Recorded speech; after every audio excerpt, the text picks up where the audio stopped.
Hello friends, welcome to Civil Exam Guru YouTube channel में दोस्तों आप लोगों का हार्दिक स्वागत है। आज के इस वीडियो में हम लोग पढ़ने वाले हैं फ्रेंड्स इकोनॉमिक्स सब्जेक्ट को। और इकोनॉमिक्स सब्जेक्ट की ये टेक्स्ट बुक है क्लास 9th की। तो यदि आप क्लास 9th के अंदर हैं तो भी आपके लिए ये तो हेल्प करेगा ही करेगा। ठीक है, CBSE बोर्ड के लिए यदि आप बच्चे NCERT की ये बुक है।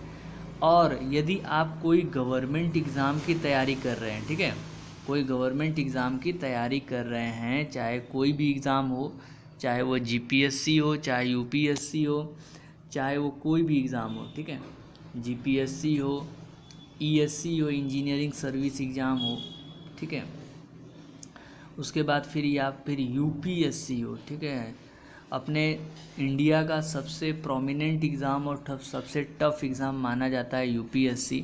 तो आप जो है दोस्तों कोई भी एग्ज़ाम की तैयारी कर रहे हो, उसमें ये जो सब्जेक्ट दिख रहा है ना, ये जो सब्जेक्ट है इकोनॉमिक्स, ये आता ही आता है। तो हम लोग जो हैं इस इकोनॉमिक्स सब्जेक्ट के बेस को आज हम लोग बनाने वाले हैं। तो आज के वीडियो में मैं आप लोगों को कुछ इंट्रोडक्शन दिखाऊंगा और उसके बाद मैं आप लोगों को ये बताऊंगा कि इसको हमें पढ़ना कैसे है।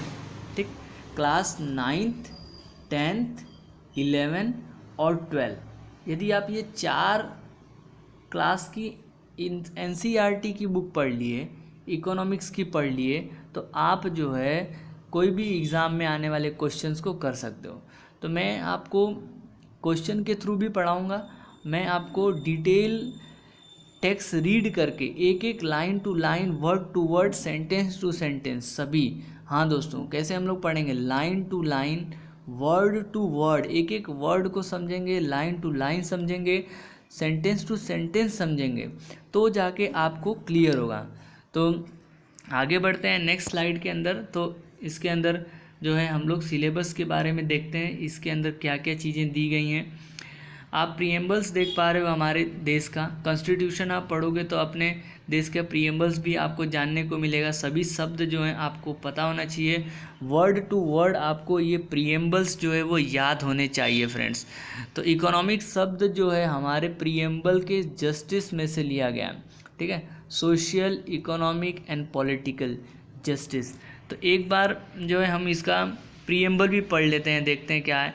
The constitution of the India preambles are: we, the people of India, having solemnly resolved to constitute India into a sovereign, socialist, secular, democratic republic and to secure to all its citizens। हम भारत के लोग अपने देश को sovereign बनाएंगे, socialist बनाएंगे, secular मतलब धर्मनिरपेक्ष, डेमोक्रेटिक लोकशाही और रिपब्लिक बनाएंगे प्रजातंत्र के द्वारा। जस्टिस में हमें क्या समावेश किया गया? Social, economic and political.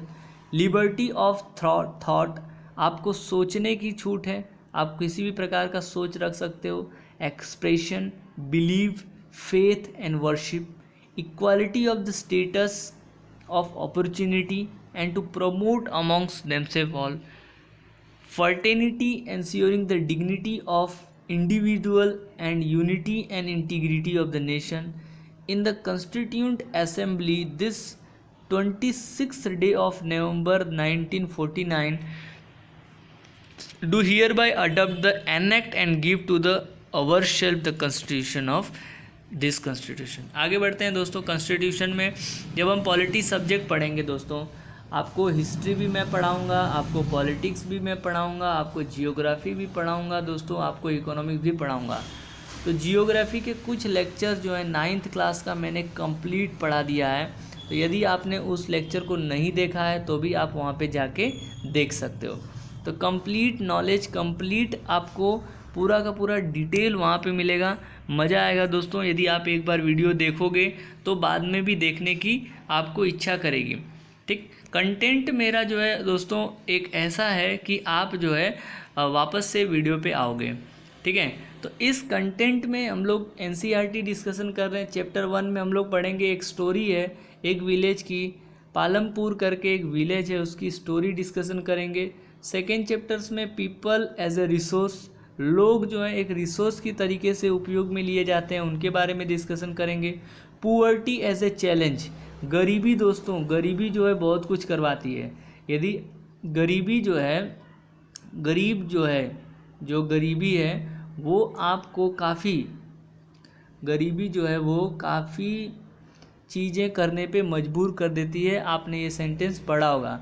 तो हमारे देश का एक बहुत ही बड़ा चैलेंज है जो है पुअर्टी। और चौथा है फूड सिक्योरिटी इन इंडिया। देश में कितनी फूड की सिक्योरिटी, आज हमारे देश में मान लीजिए दोस्तों अकाल पड़ जाए, ठीक है, अकाल पड़ जाए तो हमारे देश में कितना फूड है। जैसे कोरोना वायरस का पड़ा हुआ है तो हमारी सरकार जो है लोगों को फूड वितरण करवा रही है। तो अब हम एक एक चैप्टर्स जो है वो डिटेल पूर्वक पढ़ने वाले हैं। फंडामेंटल ड्यूटीज़ के बारे में भी यहाँ पे लिखी गई है सब। फंडामेंटल ड्यूटीज़ हमारे कौन से आर्टिकल में है, तो आर्टिकल 4A और आर्टिकल 51A, पार्ट 4A और आर्टिकल 51A जो है वो हमारे कॉन्स्टिट्यूशन की फंडामेंटल ड्यूटीज़ हैं। आपको हमेशा दोनों, हमारे संविधान का प्रीएम्बल और कॉन्स्टिट्यूशनल फंडामेंटल ड्यूटीज़ और फंडामेंटल राइट्स, सभी चीज़ें जो हैं वो पता होनी चाहिए दोस्तों। तो आइए कंप्लीट डिटेल रीडिंग करते हैं, डिटेल स्टडी करते हैं चैप्टर नंबर 1 का, जिसका नाम है story of village Palampur. Palampur करके गांव है जिसका नाम, गांव है जिसकी एक छोटी सी कहानी है, और उस कहानी के माध्यम से आज हम लोग इकोनॉमिक्स सब्जेक्ट को शुरू करने वाले हैं। ठीक है, तो आइए एक एक पॉइंट टू पॉइंट स्टडी करते हैं। आप यहाँ पे देख पा रहे हो कि लोग जो हैं, गांव के लोग, गांव में भी ये घोड़ा गाड़ी है, बैलगाड़ी दिखाई देती है, ट्रैक्टर से भी कुछ सामान जो है वो ले जाया जा रहा है। तो आप जो है एक गाँव का माहौल यहाँ पे देख पा रहे हो। The purpose of this story is to introduce some basic concept relation to production, and this we do through a story of hypothetical village is called as a Palampur. दोस्तों ये पालमपुर कोई एक रियलिटी नहीं है, ये हाइपोथेटिकल है, नाम रखा गया और इसके माध्यम से आपको इकोनॉमिक्स सब्जेक्ट के कुछ बेसिक नॉलेज को देने की कोशिश की गई है। ठीक है, इसको थोड़ा जूम कर लेते हैं जिससे आपके पूरे के पूरे स्क्रीन पे दिखाई देगा और कंप्लीट जो है आपको वर्ड जो है वो दिखाई देंगे। ठीक है, farming is a main activity in Palampur. Palampur जो विलेज है उसके अंदर सबसे बड़ी जो एक्टिविटी है, जो मेन पर्पस है लोगों का कमाने का, जो मेन जरिया है वो है आपकी, वो लोग क्या करते हैं, फार्मिंग करते हैं। फार्मिंग करना मतलब खेती बाड़ी करना। Whereas several other activities such as small scale manufacturing, dairy, transport और इसके अलावा कुछ छोटी बड़ी मैन्युफैक्चरिंग इंडस्ट्रीज़ भी हैं और कुछ उसके अंदर दूध की डेयरी है, ट्रांसपोर्टेशन सिस्टम है वहाँ पे। ठीक है, are carried out on a limited scale. तो ये सब जो है वो बहुत ही कम स्केल पे जो है उन लोगों का काम काज चलता है। This production activity need various type of resources. किसी भी एक्टिविटी को आप यदि करना चाहते हो तो उसके लिए रिसोर्स लगेंगे ना। जैसे मैं यहाँ पे पढ़ा रहा हूँ तो मैं किसी मोबाइल में पढ़ा रहा हूँ, इंटरनेट का माध्यम से पढ़ा रहा हूँ, तो मेरे लिए वो क्या है, रिसोर्स हैं। तो उसी प्रकार से यदि आप कोई भी चीज़ का प्रोडक्शन करना चाहते हो, जैसे मोबाइल बनी है तो मोबाइल का भी कुछ रॉ मटेरियल होगा, एक रिसोर्स होगा। This production activity need the various type of resources such as natural resources, man-made item, human effort and money। तो इन सभी एक्टिविटी की, प्रोडक्शन एक्टिविटी के अंदर कुछ नेचुरल रिसोर्स लगे हुए हैं, कुछ मैन मेड रिसोर्स भी लगे हुए हैं, कुछ ह्यूमन के एफर्ट भी लगे हुए हैं, और मेजर पार्ट जो है दोस्तों क्या है, मनी। मनी जो है इंसान को जीने के लिए दो चीज़ की आवश्यकता होती है दोस्तों। सबसे पहला है ऑक्सीजन और दूसरा है जो है वो मनी। ये सेंटेंस अल्बर्ट आइंस्टाइन ने बोला है। कौन बोले हैं, आइंस्टाइन ने बोला है कि जीने के लिए दो चीज़ की ज़रूरत पड़ती है, एक तो ऑक्सीजन है और दूसरा जो है वो पैसा है। पैसा रहेगा तो ऑक्सीजन भी खरीद सकते हो दोस्तों, क्योंकि आजकल तो ऑक्सीजन भी पैसे से मिलते हैं। As we read through the story of Palampur, we will learn how various resources combine to produce a desired goods and service in the village। जैसे ही हम लोग पालमपुर की इस स्टोरी को पढ़ेंगे तो उसमें हम लोग जानेंगे कि कैसे ये जो नेचुरल रिसोर्स हैं या मैन मेड रिसोर्स हैं, इन सभी का इस्तेमाल जो है अपने गुड्स को बनाने में, सामान को बनाने में किया जा रहा है। आइए थोड़ा और डिटेल देखते हैं पालमपुर के बारे में। Palampur is a well connected with neighbouring village and the town. ठीक है, पालमपुर जो है एक गांव है, वो अपने दूसरे गांव से बहुत ही आसानी से कनेक्टेड है। और एक गांव को दूसरे गांव से कनेक्शन करवाने के लिए, एक गांव को दूसरे गांव में कनेक्ट करवाने के लिए हमें क्या चाहिए? तो हम लोग रोड चाहिए कि नहीं चाहिए? ठीक है, रोड के माध्यम से हम लोग क्या कर सकते हैं? एक विलेज को दूसरे विलेज के साथ कनेक्ट कर सकते हैं। With the neighbouring village in the town, Raiganj a big village, Raiganj नाम का एक विलेज है जो पालमपुर से बड़ा है। इस 3 kilometre from the Palampur, Palampur से वो कितने डिस्टेंस पे? 3 किलोमीटर पे। An all weather road connect the village to Raiganj and further on the nearest small town of Shahpur. All weather road क्या होता है दोस्तों? तो ऐसा रोड जो है जो सभी मौसम में उपयोग में लिया जा सके, चाहे वो पक्का रोड बोल सकते हो या फिर आप कंक्रीट का रोड बोल सकते हो। तो वो क्या करते हैं कि रायगंज से एक छोटा विलेज शाहपुर भी है उसके नज़दीक में, तो सभी के साथ उनका क्या है? कनेक्शन है। Many kind of the transport are visible on this road starting from bullock cart, tongas, bogies, wooden cart drawn by buffaloes.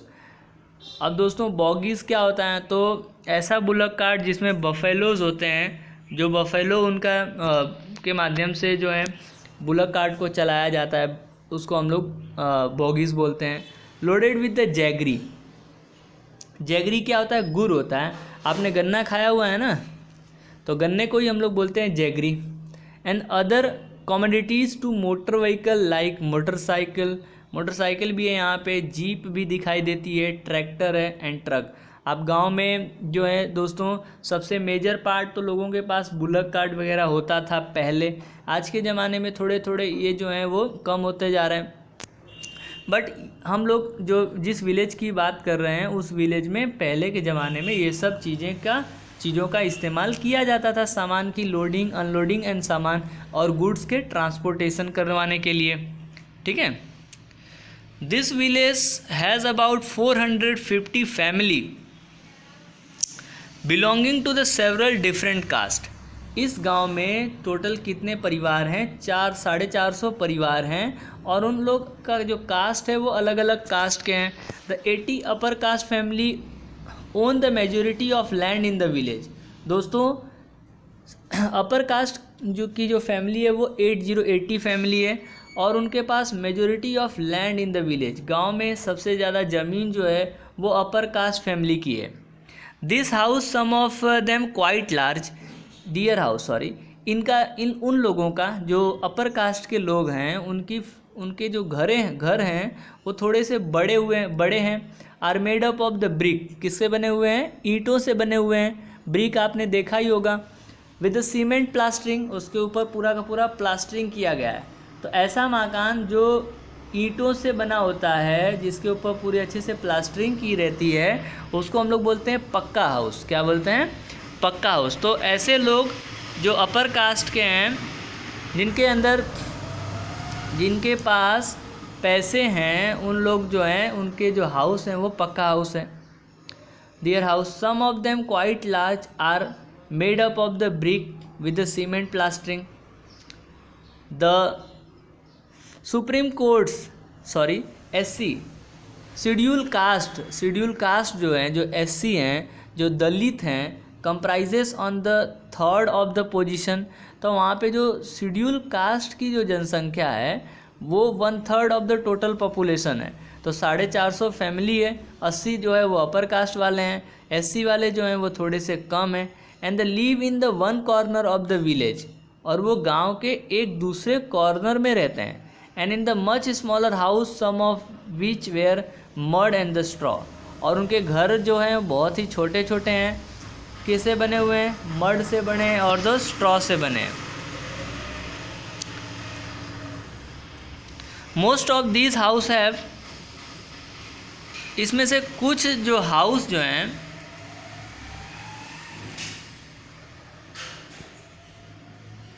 Most of this house have the electric connection, कुछ घर जो हैं जहाँ पे इलेक्ट्रिक कनेक्शन है, electricity power all the tubewell in the field and it is use in the various type of the small businesses. ठीक है, अब इलेक्ट्रिसिटी जो है वो ट्यूबवेल को पावर प्रोवाइड करती है, जिसमें से हम लोग फील्ड के अंदर हम लोग उसमें अंदर से पानी जो है यूज़ करते हैं बिजनेस पर्पस के लिए। पालमपुर है से 2 प्राइमरी स्कूल, अब पालमपुर का जो गांव है इसके अंदर 2 प्राइमरी स्कूल हैं एंड 1 हाई स्कूल है, 2 छोटे प्राइमरी स्कूल हैं और एक जो है वो बड़ा हाई स्कूल है। There is a primary health centre run by the government and 1 private dispensary where the sick are treated. एक जो है प्राइमरी हॉस्पिटल है, दूसरा जो है प्राइवेट हॉस्पिटल है, एक जो है सरकारी हॉस्पिटल है, प्राथमिक हेल्थ केयर हम लोग बोलते हैं उनको, और दूसरा एक प्राइवेट है छोटा सा जिसमें बीमार लोगों का इलाज किया जाता है। The description above shows that Palampur has a fairly well developed system of the road, transport, electricity, irrigation, school and the health centre. तो ये ऊपर जो डिस्क्रिप्शन दिया गया है तो इसके माध्यम से हम लोग ये बता सकते हैं कि ये जो गांव है वो थोड़ा सा डेवलप्ड है, अच्छा डेवलप है, जिसके अंदर अच्छे सिस्टम के रोड हैं, आसानी से हम लोग ट्रांसपोर्ट कर सकते हैं, इलेक्ट्रिसिटी उनको मिल रही है, इरिगेशन के लिए कैनाल नहर की सुविधा है, पढ़ने के लिए स्कूल की सुविधा है, हेल्थ सेंटर है लोगों वहाँ पे। Compare this facility with those in your near by village. अब आपको एक काम क्या करना है, आपके गांव को और इस गांव को कंपेयर करवाइए और आपके गांव में क्या चीज़ें हैं और क्या चीज़ें नहीं हैं, क्या चीज़ें कुछ नई इस गांव में हैं, तो उसके बारे में आप मुझे बताइए। The story of the Palampur are imaginary village. Palampur की जो स्टोरी है एक इमेजनरी विलेज है। We will take us through the different type of the production activity in the village. हम लोगों को पता है कि अलग अलग प्रकार की प्रोडक्शन एक्टिविटी गांव में होती है। In village across India, Bharat के सभी गांव में farming is a main production of the activity. Farming जो है एक मेन एक्टिविटी प्रोडक्शन है। The other production activity refer to such as a non farm activity include small manufacturing, transport, shopkeeping etcetera. दूसरे जो नॉन फार्मिंग एक्टिविटी है जैसे कि छोटी छोटी कोई मैन्युफैक्चरिंग चीज़ें हैं, ट्रांसपोर्ट की चीज़ें बनाते हैं, शॉप कीपिंग है, ठीक है, लोगों के पास दुकानें हैं, दुकानों से वो लोग थोड़े बहुत अपनी अर्निंग करते हैं। We shall take a look at both of this type of the activity after learning a few general things about the production. हम कुछ और चीज़ें जानेंगे इनके बारे में। एक पॉइंट लिखा गया वो हम लोग पहले पढ़ लेते हैं। क्या लिखा गया है? The narrative is partly based on the research study by Gilbert Etienne of the village Bulandshahr district in western Uttar Pradesh. तो ये कुछ उत्तर प्रदेश के गांव के बारे में इन्होंने कुछ स्टडी किया था, तो उसके बेस पे एक हाइपोथेटिकल विलेज के बारे में इन्होंने लिखा हुआ है।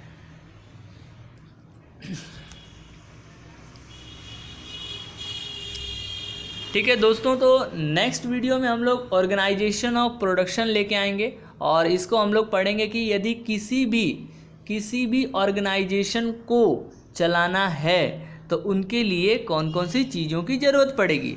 तो सबसे पहला होता है लैंड, जिसके ऊपर आप अपना ऑर्गेनाइजेशन की स्थापना करोगे, आप अपना बिजनेस चालू करोगे। और दूसरा है दोस्तों लेबर। उस ऑर्गेनाइजेशन में काम करने के लिए लेबर तो चाहिए ना, तो लेबर के बिना जो है काम नहीं हो सकता। तो पर्पस कैसे काम चलेगा। इसके बाद जो है प्रोडक्शन कैसे हो रहा है, तो सब चीज़ों की जानकारी मैं आप लोगों को एक एक करके दूंगा। आज की वीडियो को यहीं पे समाप्त करते हैं और मिलते हैं अपने नेक्स्ट वीडियो में। तब तक दोस्तों पढ़ते रहिए और हंसते रहिए, मुस्कुराते रहिए। मेरे वीडियो को शेयर कर दीजिए यदि आपको ऐसा लग रहा है कि हाँ इसमें से कुछ जानकारी मुझे मिल रही है तो शेयर कीजिए। नहीं शेयर करोगे तभी भी कोई बात नहीं, कमेंट कर दीजिए नहीं शेयर करना है तो। Thank you very much friend for watching this video. Keep watching, keep sharing.